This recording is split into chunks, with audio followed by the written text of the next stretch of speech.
In this video, I want to talk about how you can leverage on trading 212. Now, what you want to do is you want to make a CFD account. So make sure you're on a CFD one, otherwise it's not gonna work. Now, to make this one, you need to open up an account and make sure you send in your verification details. And once you've answered the questionnaire, you will be able to use a CFD account if you pass the questionnaire. Now, what we want to do now is we just want to find something that we want to trade.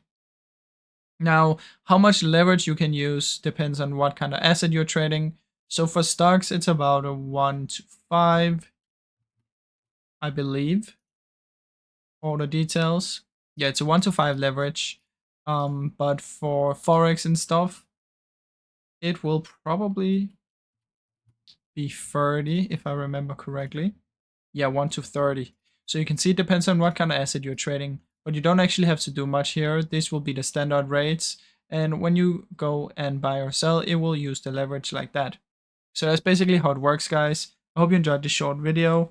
If you did, please leave a like and subscribe, as it helps me out a ton. Thank you so much for watching.